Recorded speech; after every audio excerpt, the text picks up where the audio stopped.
Today I wanted to talk about another easy focal point as you're coming more deeply into the self, which is just noticing your inner state and checking for what you could call inner pollution, which is just any negativity or density or sort of stress that you're creating within.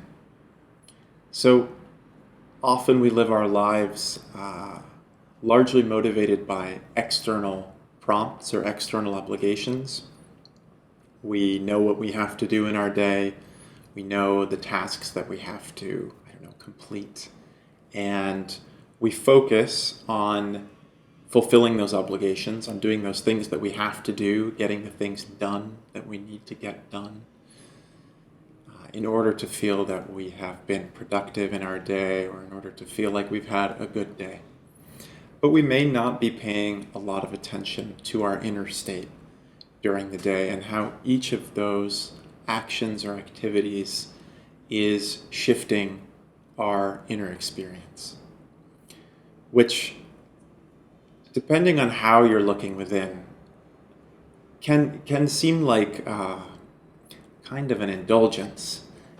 We often feel like doing what we have to do rather than doing what makes us feel good is responsible.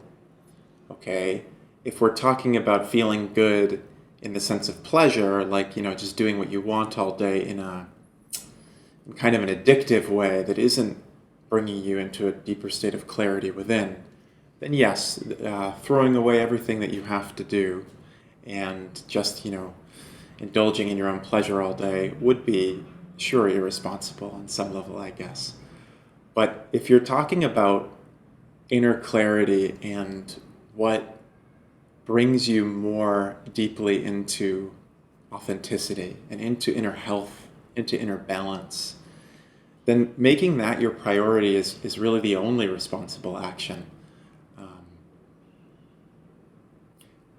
Through your day, you're going to have obligations and things that you simply have to do, regardless of how they make you feel. But keeping a finger on that internal pulse all the time, seeing what's coming up, seeing how each thing outside of you, how each thing that you do or experience is shifting your inner state, right? Whether it's creating more tension or whether it's creating more kind of baggage within, even in subtle ways, stress.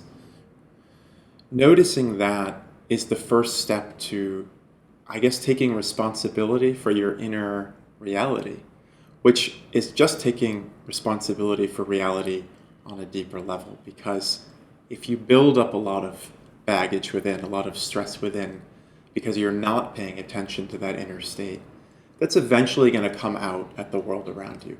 It will come out through making mistakes in your work.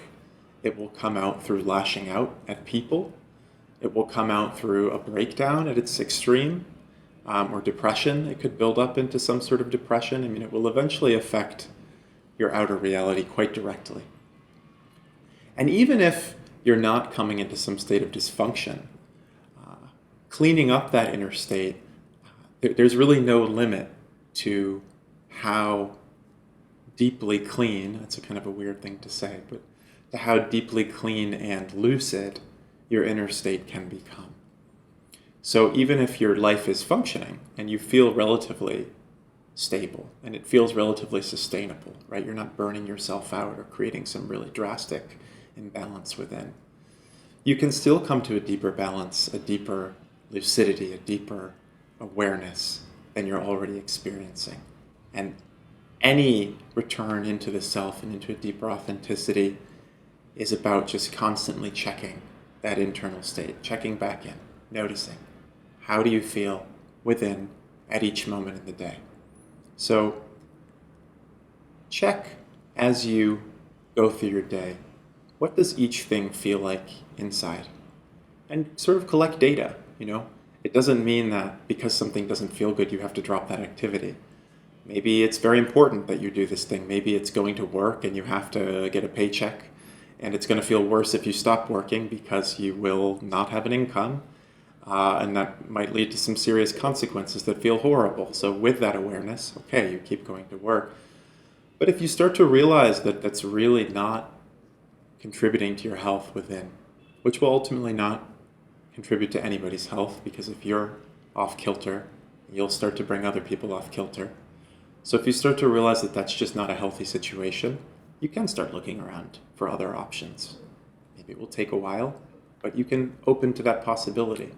So the more aware you are of this internal state, the more consciousness, the more consciously you can live and make choices and not sort of be subject just to an obligation or a way of living that you don't even question, that you don't even consider. And then there's the consideration of what to do with internal pollution. So there are two main things that I see, well, really three, that you can do if you are noticing that there is a state of internal pollution happening, that you're causing yourself stress or anxiety or whatever, anything negative. Just tightening up. You'll feel it if you pay attention when you're tightening up. The first one is what we've already talked about, which is very obvious, which is just changing the situation, if you can, if that's an option, changing the situation. And if you really focus on deepening inner awareness, which is ultimately what you're here to do, it's the most important thing that you can do in your life. Everything else is kind of a sideshow.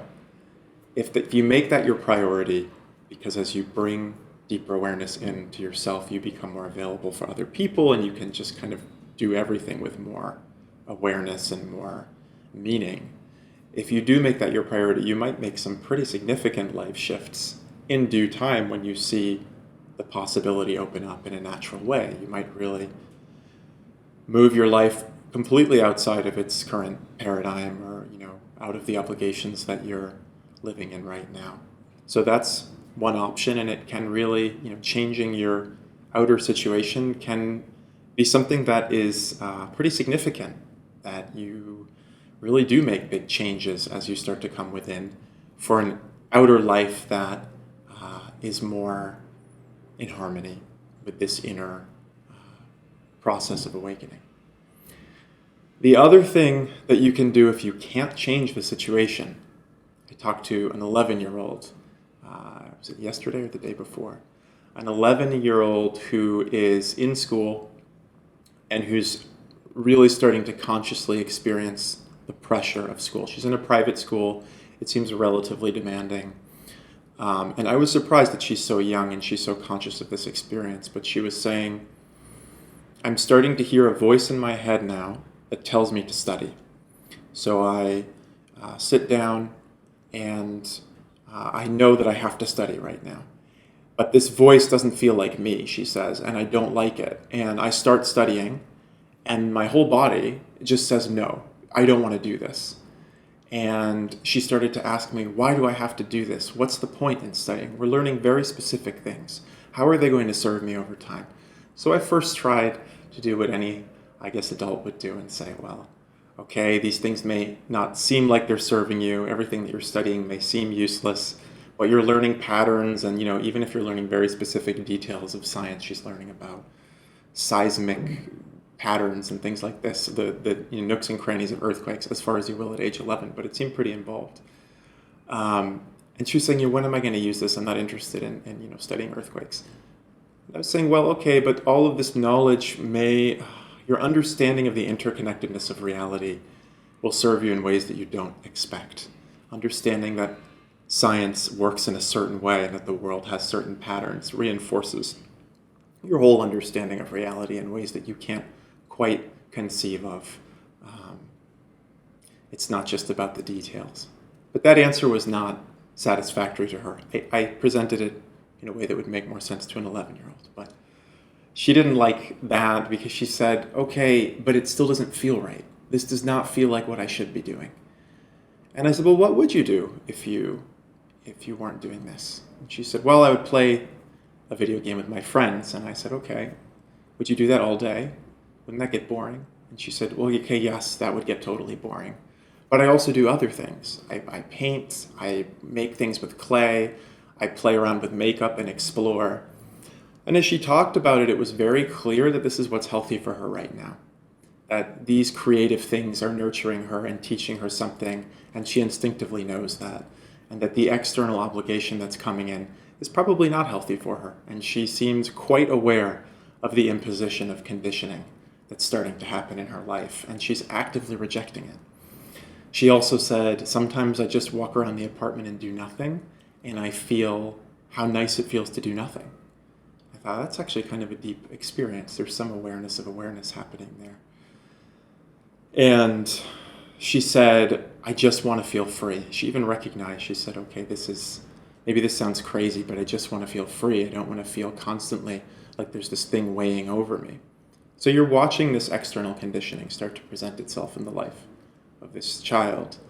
And of course, as an adult, you cannot tell this child, don't go to school, or have you considered not doing these things, because maybe they're not for you. Maybe you do just want to be an artist and work with clay.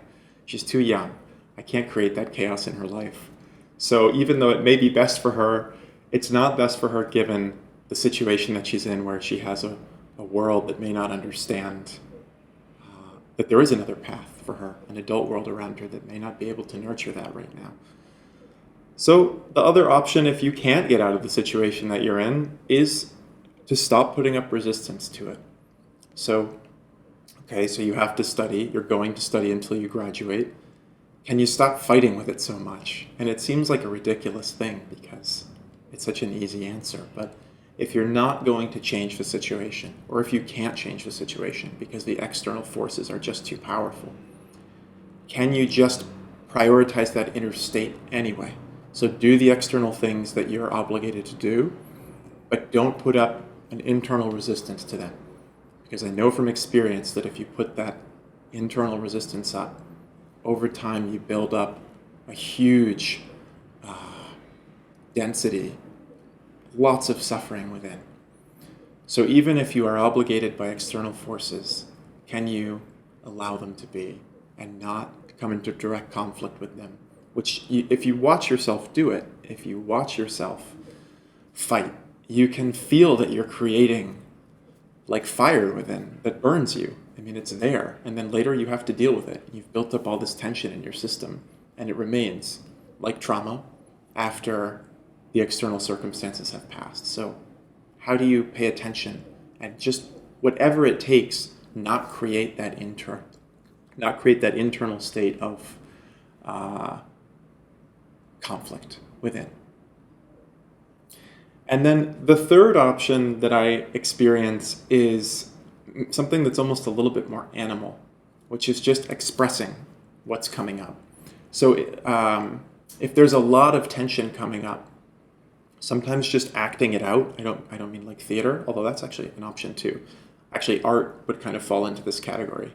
But expression of whatever density is coming up as it's coming up kind of allows your energetic state to flow. So, this is, I think, why we fidget when there's stress. I think there's an expression of this energy. There's some tension that you're finding an outlet for just by fidgeting or whatever. Obviously, that shows other people that you're anxious. You're expressing your internal state. But in doing that, you are sort of channeling it out. You're not holding it in. And animals do this all the time, right? So animals are very much in their experience. They can't repress themselves. They just kind of live out whatever's happening. And it makes them look quite wild because they're just doing anything and, acting on any impulse that comes up, basically. With a little bit more awareness, so you don't just go punch somebody or, act out of anger in the most direct way, you can also do the same thing, which will make you look a little bit crazy to people around you because if you're sort of acting more on these impulses because you're prioritizing your inner state. To other people, that's not clear. This is not a way that most people live right now. So it does look maybe immature to other people that you're sort of like, I don't know, just like if you're frustrated expressing that or saying something, it looks kind of wildly impulsive. It looks irresponsible. If you're not really causing damage in the world, if you're not, aiming to hurt people or anything, but you're just sort of expressing what's happening in you. Because you can feel, you have to check in with yourself to see if what I'm saying makes sense to you, if you can intuit what I'm saying. Otherwise, it's really nothing to try out because it's not coming from somewhere genuine in you. But see if you can feel what it is to act something out as it comes up rather than hold it in. And that could be through art or a creative channel. It really could be through theater, it could be through dance, it could be through working with clay, expressing into form what you're feeling. Or it really could just be saying things or, acting in a certain way and maybe looking a little crazy to people. But again, as you come to this prioritization of your internal state, a lot of the external consequences become secondary because you can see that in the long term, life will get better for you and you'll be more useful, sort of beneficial to the people around you as you become clearer and healthier within. So those are sort of three things that you can do, whether changing the situation if it's possible, kind of radical acceptance of the situation if you can't change it, or acting out some of the negativity that comes up, in a free way. I mean, sort of loosely, in an interpretive way.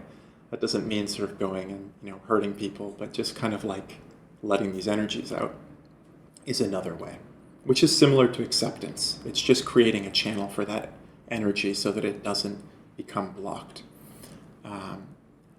And as you start to focus on that internal state as your priority, you'll see that using sort of these different options for clearing yourself out, you will come to a deeper clarity and a deeper sense of peace and openness within, and that will give you more space from which to make decisions in your life that are beneficial to you and to other people, and you'll be able just to live more consciously and come more easily and more deeply into what you are.